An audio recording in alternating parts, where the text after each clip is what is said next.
começar falando hoje sobre o desmame de medicamentos, né, medicamentos psiquiátricos, mas vou perguntar para o doutor também sobre outros medicamentos, porque não é só medicamento psiquiátrico que a gente faz desmame. Você vai acompanhar a SBT e depois a gente recebe aqui o doutor Diogo. O desmame de medicamentos psiquiátricos refere-se ao processo de interromper gradualmente o uso de medicamentos utilizados para tratar condições psiquiátricas, como depressão, ansiedade, transtorno bipolar, entre outros. Esse processo é importante para evitar ou minimizar os efeitos colaterais e sintomas de abstinência associados à interrupção abrupta desses medicamentos. O desmame deve ocorrer sempre com o acompanhamento de um médico especializado no assunto, que leve em consideração o histórico médico do paciente. Vamos falar mais sobre o assunto no Bendita Hora. Acompanhe com a gente. Recebo aqui hoje o doutor Diogo Abrantes Andrade, doutor Diogo, que é psiquiatra. Boa tarde, doutor. Muito obrigado por estar com a gente aqui. Olha, eu vou dizer uma coisa. Eu sempre falo para os médicos que vêm aqui, eu acho fascinante o trabalho de vocês no consultório, nos hospitais. Mas eu acho mais fascinante ainda, médico como vocês, que é você que de repente sai do consultório e vem nos trazer informação. Isso é muito bom. Isso é fundamental, fundamental. É bom esse espaço, né? Para poder falar e para poder, às vezes, porque tem gente que nem chega no consultório porque fica com medo. Justamente. E às vezes, pela televisão, pelo ar, se escuta e fala, opa, isso me despertou. Sim, e eu vou procurar o médico, né? Eu acho importante. Exato. Doutor, eu já vi muita gente, por causa de confessionário, atendo muita gente, o senhor é muito mais gente que fala para o senhor assim, olha, eu decidi parar de tomar remédio. Aí, da noite para o dia, ele para de tomar, às vezes fazendo um tratamento psiquiátrico, ele fala, não quero mais tomar remédio. Ou porque alguém falou, ou porque uma outra pessoa... Isso é um perigo. É um perigo. A gente, né, começa o tratamento, né, e desde o começo já é importante você saber o tempo que vai durar, se vai durar mais, se vai durar menos, mas para ter a ideia de que uma hora você vai parar também. Né? Mas às vezes a gente vai tratar para sempre, né, indefinidamente. Porque ninguém quer ficar a vida inteira tomando remédio. Exato, outras vezes precisa também, né? E você falou, né? Às vezes a pessoa nem vai porque tem medo de alguém passar um remédio e ter que ficar para a vida inteira tomando. Tem essa preocupação. É verdade. Então é até bom ter, né, o programa falando sobre desmame, porque então tem desmame, então tem como tirar. Tem como tirar, tem como tirar. E o desmame, quando a gente fala desmame, significa esse retirar gradual, é isso que é o desmame? Isso, exatamente. Porque assim, a gente tem várias razões, né, pra gente poder... Para tirar o desmame. Para tirar a medicação, né? A gente até brinca, né, que ou é porque melhorou ou porque não melhorou. Então, é verdade. Quando a pessoa melhora, às vezes tem um tempo de tratamento e aí a gente, depois de concluir esse tempo, a gente avalia e vê que a pessoa já tem condições de ter alta. Isso. A gente reduz e tira. Mas às vezes a gente tem que tirar por outros motivos. Ou a pessoa realmente não está tendo uma resposta adequada, a gente vai tentar uma outra medicação. Uma outra, isso. Ou a pessoa, enfim, está tendo algum efeito colateral. Que às vezes ela não se dá bem com aquele remédio. Não se dá bem com aquele remédio, né? E a gente pode tentar outras alternativas também. Hoje vão surgindo outras abordagens também que a gente tem. Então pode ser assim. Ou, né, por exemplo, uma pessoa que está tomando uma medicação que não pode tomar grávida, engravida. É verdade. Então a gente tem que tirar. Também tem, mas também não pode tirar de forma abrupta. Também, dependendo, a gente tira mais rápido, né? Mas porque ela está grávida, você não tem... É verdade. Exatamente. Mas você vai tirando devagarinho, Sim. Mas não pode... Porque é importante isso. Então, essa forma de desmame, já é considerada no tratamento. Isso, já é considerada, faz parte, né, do tratamento. E aí você perguntou, né, esse conceito assim, o que é esse desmame? É justamente, você está tomando uma medicação que tem lá uma função terapêutica para o seu corpo, só que o corpo acostuma, né, com aquilo. Sei. Quando a gente introduz a medicação, também tem uma adaptação para aquilo, né? Quando você começa a tomar um medicamento, vou pegar antidepressivo, que eu acho que é o que é mais comum, né? Que está mais difundido, talvez mais gente ouça falar sobre isso. Quando você começa a tomar o remédio, você tem um período ali de uns 15 dias que você não tem melhora nenhuma. Isso é importante você falar. Muito importante, porque as pessoas acham que elas vão tomar um antidepressivo e no outro dia elas vão começar a ficar... Bom, isso existe um período. Então, como existe o desmame, existe também um período de adaptação. Exato. Tem um período de introdução, de adaptação à medicação. E é verdade, porque se a pessoa não sabe que durante o comecinho do tratamento pode ter efeito colateral, mas efeito terapêutico bom não vai ter... Né? Aí muita gente já abandona essa hora. Não tá valendo nada, e fala, aí depois chega às vezes e fala, mas já tomei antidepressivo, não funcionou. Aí você vai perguntar, como é que você tomou? Tomei 3 dias, né? Não comecei a ter azia e parei. Então, Então tem um período. Esse período, mais ou menos, ele são 15 dias, o senhor falou? 15 dias? Geralmente uns 15, às vezes menos, hein? Eu estou falando que pode ter algum efeito lateral, mas é a minoria das pessoas que tem, né? E quando tem também é leve. Às vezes é um desconforto gástrico, né? Um refluxo, o intestino fica meio esquisito, uma tontura. Mas assim, nunca ninguém que eu atendi teve que parar e não pôde fazer um tratamento por conta disso. Só de saber que pode ter, você já acalma e já sabe que... É verdade. Né, e mesmo para o remédio começar a fazer efeito, precisa desse período. Precisa desse período. E depois que o corpo adapta aquela medicação, aí sim ele começa a fazer o efeito terapêutico. Aí com uns 15 dias a gente começa a ver uma melhora, e aí com umas 3, 4 semanas, falando aí de depressão, de ansiedade, aí sim a gente consegue avaliar e ver se teve uma resposta boa, se não teve medicação. Então, interessante. É muito importante essa conversa inicial para orientar tudo isso, para você saber que vai passar por um período ali, e aí a gente pode pensar outras maneiras de aliviar aquele sofrimento que a pessoa está, né? Às vezes você associa alguma coisa, vão pensar, às vezes é alguém que está em risco, então você vai fazer um combinado com a pessoa, com a família, para poder manejar esse comecinho. Né? Agora, deixa eu te falar uma coisa, doutor. Existe essa coisa da síndrome de abstinência? Por exemplo, quando começa a retirar o coisa... Peraí que o senhor vai falar, porque o Paulinho vai dar um recado pra gente agora. Agora, só que é o seguinte, o senhor toma café? Ixi, muito. Que beleza. Ótimo, vai tomar café, né? Vou. Mas, escuta, toma café com açúcar? Não, tomo puro mesmo. Ah, meu Deus! Doutor, eu tenho uma teoria, é o seguinte, existe uma seita, a seita do café sem açúcar. Sim. É uma seita que algumas pessoas participam e que está crescendo muito, daqui um pouco vai dominar o mundo, vai dominar o mundo. Eu fui convidado pela minha esposa para essa seita mas e agora eu já sou adepto. aí eles vêm com umas teorias, umas teologias da seita assim, as papilas gustativas mudam a cada 15 dias, não tem umas coisas assim. É porque é gostoso mesmo. Deixa eu perguntar, eu falei com o doutor dessa questão da síndrome de abstinência. Existe essa síndrome de abstinência quando a pessoa começa a deixar o medicamento? Existe. E a gente até quando vai falar de medicamento, até uma coisa importante, aproveitar que tem muita gente ouvindo, vou falar as coisas importantes. Né? Quando a gente fala remédio psiquiátrico, a gente está falando de vários tipos de remédios, várias classes medicamentosas. Né? Então, não é que qualquer remédio vai ter a mesma resposta para poder tirar. A gente tem algumas medicações que a gente chama benzodiazepínicos, que é clonazepam, alprazolam, a tarja preta, que muita gente toma para dormir, para ansiedade. Ele pode causar dependência, por isso que a caixa dele é preta. Ele pode causar. Pode causar se usar de um jeito errado. Né? Se usar controlado, né? Acompanhando também, né? Para ter o benefício dele. Isso. Os outros, antidepressivo, medicação que se usa para transtorno bipolar, para esquizofrenia, são medicações que não causam dependência. Não causam dependência. Não, por isso são aquelas tarjas vermelhas. Né? Tem que ter cuidado, mas tem retenção de receita, mais tarja vermelha. Exato. Então, assim, quando a gente tem uma medicação dessa que não causa dependência, mas a gente tira bruscamente e tem ali uma série de sintomas, a gente fala que é uma síndrome de uma descontinuação abrupta. Tá. Então, que é o que a gente começou falando. Você tem adaptação para colocar, tem adaptação para tirar. Né? E é importante até saber desse conceito, porque às vezes, igual estou acontecendo com um colega agora esses dias, e ele falou, toma um medicamento que é antidepressivo, e aí eu parei, um dia eu esqueci, né, fiquei sem tomar, eu tive uma abstinência, fiquei ruim e tal, então fiquei dependente, né? Eu falei, não é isso. Né? É quando a gente para de repente, o corpo vai querer se adaptar, igual você começar a tomar uma dose alta de repente. Justamente, né? Então aí que entra, acho que o tema, né, do desmame, que a gente vai tirando devagarzinho, para que o corpo vá se adaptando àquela redução na dose da medicação. E é uma redução de dose mesmo, começa a reduzir a dose. Por exemplo, se toma 2 comprimidos, passa a 1, vai... Passa para 1, depois passa para metade, né? E até ir devagarinho. Até suspender. E aí isso, a gente, dependendo da pessoa, dependendo da medicação, a gente varia o tempo disso aí, né? A gente tem um depoimento, a gente vai acompanhar um depoimento sobre o desmame de uma paciente que fazia uso do cloridrato de sertralina, né? Sertralina, que é um antidepressivo. É um antidepressivo. Né? Sertralina é um antidepressivo, né? Vamos ver. Ter coisas alinhadas com o medicamento, da gente aprender a lidar com as situações.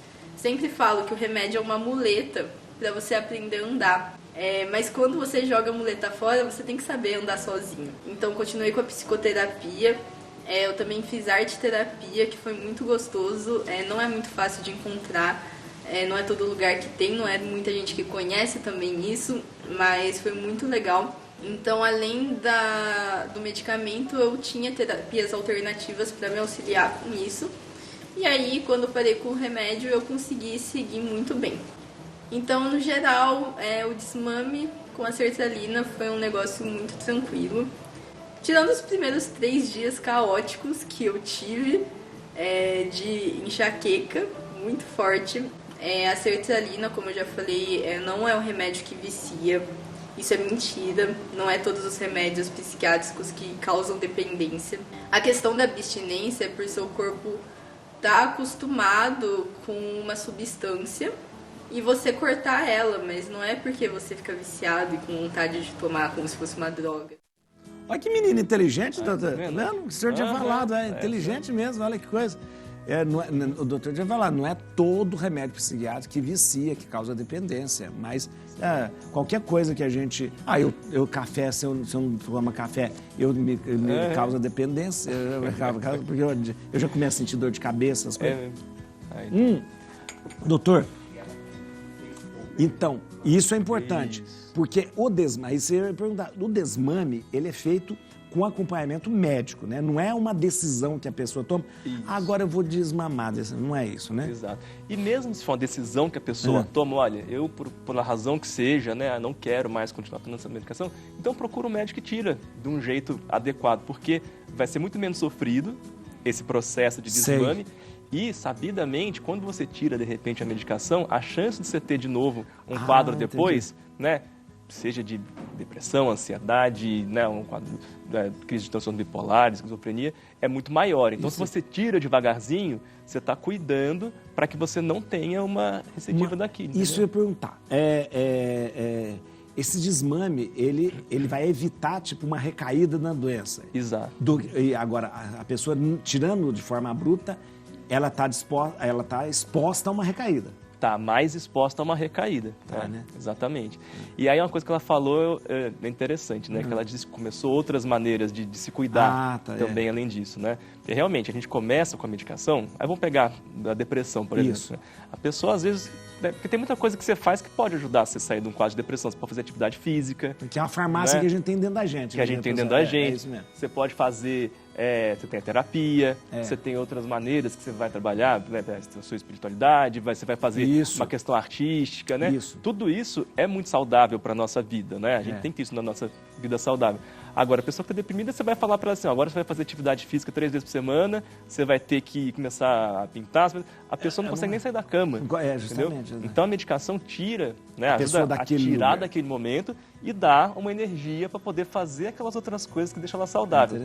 E aí, nesse momento, ela começa, aí volta para uma vida saudável, volta a trabalhar com mais satisfação, volta a se relacionar, porque até as relações ficam prejudicadas às vezes. E aí, nesse ambiente saudável que foi reconstruído, que foi reconquistado, aí o remédio vai ficando cada vez menos necessário. Aí a gente consegue tirar depois de um tempo. Doutor, mas tem um outro lado, tem muitas pessoas que não querem, não quero mais tomar remédio, eu não quero mais tomar remédio e querem fazer o exame. Mas tem um outro lado também, das pessoas que querem continuar tomando. Tem. Porque eu imagino que o senhor, de repente, já viu lá a pessoa que já está boa e tal, mas ela não quer deixar o remédio. Tem também? Tem também. E aí... pode ser ou realmente por um medo de voltar a sentir o que tinha antes, eu uso muito isso. Falo, olha, eu não quero nem correr o risco, né? Tô bem assim, né? Eu passei dia que fala assim, eu quero morrer abraçado com esse remédio aqui, porque isso aqui é bom demais, né? Isso aqui é vida. Eu falo, não, vida é essas outras coisas, né? Verdade, então, verdade. Mas tem muita gente, essas medicações que eu falei, né, que podem causar dependência. Isso. Você tá já aprendendo. Aí sim pode ter uma questão de ser mais difícil mesmo de retirar. Porque então, a pessoa quer aquilo, ela quer aquilo, ela não quer deixar aquilo. Porque fala, nossa, quando eu tomo aquilo eu sinto, né, uma coisa, um alívio muito grande, né, eu consigo dormir e tal. E aí quer continuar. Então tem que ter um trabalho também para, no momento certo, né, aquilo. A pior coisa que tem é você tomar remédio de menos ou de mais. Ou de mais, é verdade. Né? Tem que achar a medida certa para cada um. Doutor, mas isso é um problema, então, quando você encontra alguém que, de repente, dependente, não quer fazer o desmame, porque o desmame é uma coisa que só a pessoa pode fazer. Não tem como você, como médico, falar, ó, não vai tomar remédio mais. Exatamente. Porque ela vai achar maneiras de continuar ou não continuar, né? Essa é uma decisão muito... É do médico, mas é uma tomada de atitude muito pessoal, uma atitude pessoal. E eu falo que bom, né? Porque bom que eu não posso forçar ninguém a tomar nem parar de tomar nada, verdade, né? Que a pessoa decida. E acho que o papel do médico é muito falar qual que é o benefício que ela vai ter, qual que é o malefício que pode ter, deixar a pessoa mais consciente possível daquela situação para ela poder decidir do melhor jeito, né? Mais informada possível. Né? Interessante. Esses dois estavam rindo de mim. Tava sim. Põe pra fora, padre. Eu não sei pra que vem para que o hábito vem pra tarde. Não sei por quê. Doutor, aqui a gente tá falando de remédios psiquiátricos. Eu sei que né? Mas o desmame não é só para remédios psiquiátricos também, não. Outros medicamentos precisam também de ter esse cuidado especial para ir sendo deixado, né? Exato, isso. Precisa sim, e por exemplo, corticoide, né? Quem usa uma dose alta por muito tempo vai precisar. Tem pessoas que fazem uso, às vezes, contínuo de corticoide, né? Isso. E ele precisa também dessa adaptação, né? De ir tirando devagarinho, né? Exatamente. E é até bom as pessoas saberem disso, porque às vezes fica uma impressão que assim, nossa, remédio psiquiátrico é um negócio forte, um negócio... Psiquiatra tem um estigma muito grande. Isso. Primeiro porque as piadas são feitas, já viu, né? As piadas todas, tarja preta, tal da tarja preta. Eu acho muito contraproducente isso. Sempre que humorista faz piada, chama os outros, você é tarja preta e tal. Isso é muito ruim para o tratamento. Porque quando o médico passa o tratamento para uma pessoa, ele vai na farmácia e compra um remédio tarja preta, ele fala, eu sou louco. Né? Exato. Isso é muito ruim, né? Então, e já tem esse estigma, então imagina achar que o problema de dependência acontece só com tarja preta, com o psiquiatra, não é?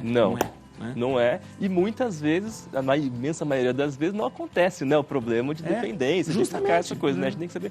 Até porque, assim, se a gente for ver aqui, né? Você, qualquer um que está aqui, ou já precisou de algum tipo de tratamento, ou com certeza conhece alguém próximo que já precisou. Que precisou. Né? Analgésico pode causar... Tem pessoas que ficam dependentes de analgésico. Que fica dependente de analgésico. Isso. Também, né? Começa, às vezes, né? Por uma questão ali que precisa mesmo, e aí vai tomando e vai usando, vai aumentando a dose e entra na rotina. Né, da pessoa. Não consegue ficar sem. Exato. Então... Para variar, Rodolfo tem uma pergunta. Doutor, é o seguinte, está chegando bastante aqui pelas nossas redes sociais. Durante o processo de desmame, às vezes, né, as pessoas têm alguns efeitos colaterais e às vezes esses efeitos fazem com que a pessoa acabe desistindo do desmame, porque fica desesperado, ou fala, não vai dar certo, vou ficar mal e tal. Nesse processo, o que é mais importante? Ela ser persistente ou ela ser mais persistente numa terapia? O que seria melhor nesse momento? Perfeito. Acho que a primeira coisa é saber que pode ser que tenha algum sintoma ali, né, de retirada. Então, se a gente for falar de antidepressivo, né, mais aqui que a gente está falando, pode ter, sei lá, dor de cabeça, pode ter alguma irritabilidade, uma agitação. Ele tem que estar consciente disso. Tem que saber que pode acontecer. Porque quando você sabe que pode ser que eu sinta alguma coisa você já fica mais tranquilo. E que é normal, que vai passar, você já bom, então tá bom, né? Então, vida que segue. Isso. Porque senão você assusta, pode ter alguma coisa de errado. Né? A segunda coisa é que quando você está acompanhando, né, com o seu médico, com o seu psiquiatra, você poder falar, olha, eu estou sentindo tal coisa, isso é normal ou não é? Então tem essa segurança também, né? De falar, não, isso daí faz parte, está insuportável? Não está insuportável, então vamos seguir, qualquer coisa. E aí, beleza, então tranquilizar e saber que faz parte do processo, né? E aí o desmame, essa coisa de ir tirando aos pouquinhos, é muito para você evitar que tenha esses efeitos todos, porque também é uma questão desconfortável, né? Tudo bem, faz parte, é normal, mas não quero ficar ali, né, uma semana, duas, sofrendo com isso. Então a gente também faz uma maneira para ter o menos impacto possível de efeito. Mais uma vez é importante frisar que quando a gente vai deixar de tomar o remédio, nunca pode ser por decisão própria, né, doutor? Nunca pode ser. Isso, sempre estar junto com alguém que te oriente, né, com um médico que fale, olha, então vamos fazer dessa maneira. Né? É o que eu falo para os pacientes, eu falo, quem manda, né, no seu corpo, né, na sua medicina, é você, né? Que bom. Mas se for tirar a medicação, se for fazer alguma coisa, então você me avisa. Né? Você tem que estar sabendo. Porque você tem que estar sabendo, porque daí eu te falo o jeito certo de você fazer isso. É verdade. Né? O jeito que vai impactar menos. Falo qual que pode ser o prejuízo disso. Todo médico, ele trabalha com a informação do paciente, mas de uma forma mais especial o psiquiatra. Porque o psiquiatra só tem o dado ali daquilo que o paciente traz, né? Um outro médico pode pegar uma ressonância, uma tomografia e dizer, não, você está aqui, tá. Mas o psiquiatra, ele trabalha com aquilo que o paciente fala para ele. Pois é, 99% é isso, né? A gente até vai fazer alguma investigação para, por exemplo, excluir, a pessoa chega com ansiedade, né? Aí deixa eu ver se essa ansiedade não é, sei lá, um problema de tireoide que está ali acontecendo, entendeu? Então a gente faz muito mais para excluir outros diagnósticos clínicos. Mas uma vez que você tem ali um diagnóstico psiquiátrico estabelecido, é o que a pessoa fala, tanto para poder ver se a pessoa está melhorando ou não, né? Como é que eu vou fazer? Não vou fazer um exame, né, para dosar lá a felicidade, a tristeza da pessoa. Tem que perguntar, né? Tem que ver como é que a pessoa se coloca. Então, por isso é muito importante que a pessoa tenha muita honestidade, seriedade diante do seu psiquiatra, diante do seu terapeuta, é muito importante. Né? Com certeza. Doutor, o senhor é ótimo, muito bom. Olha, eu vou dizer uma coisa, eu quero que vocês sigam, eu quero agradecer. Muito obrigado, doutor. Muito obrigado. O senhor vai voltar mais vezes aqui pra gente falar de outros assuntos que é muito interessante. E ó, eu quero que você siga o doutor aqui no Instagram. Atenção, @Diogo ANDRD, que seria Andrade sem o A, né? O Andrade sem o A e sem o E. Não dá para pronunciar porque só tem consoante aqui. Diogo mas tá aqui escrito aqui, gente. Diogo ANDRD. Pronto, Diogo. Procura o Dr. Diogo lá, tem muita coisa no Instagram dele. Muito bom. Eu quero muito agradecer ao senhor. Obrigado mesmo. Imagina, mas pela solicitude, por vir cá, por dispor do seu tempo para estar com a gente. Obrigado, doutor. Legal, um prazer. Muito obrigado. A gente vai para o intervalo. Tem um recadinho para vocês agora, olha, para você ter cada vez mais perto da nossa família, o nosso maior presente. Por isso eu quero que você veja aqui, ó, comemorando 28 anos do canal da família, ó. Quem vai receber presente? Você vai receber. A Rede Vida faz aniversário, mas o presente vai para você. Inscreva-se agora, tá vendo esse QR Code aqui agora? Ou então pelo site que está aparecendo, isso aqui, e você vai concorrer a uma ligação do seu apresentador preferido. Você vai ligar, aí o seu apresentador preferido, que sou eu, vou ligar vou ligar para você. Vai ligar para você. Interessante, né? Então inscreva-se agora, preste atenção, inscreva-se agora, QR Code aí, ó, QR Code aqui, ó, você clicou, botou o QR Code, ou então entra nesse site aí, e aí você vai concorrer a uma ligação do seu apresentador favorito aí, tá bom? Comemorando dessa forma 28 anos da Rede Vida de Televisão. A gente vai ligar para sua casa e você vai convidar a gente para ir almoçar, gente. Tô brincando, né? Tomar um cafezinho, né, doutor? Café tava bom, não tava, doutor? Tava bom. Vamos pro intervalo e a gente volta logo.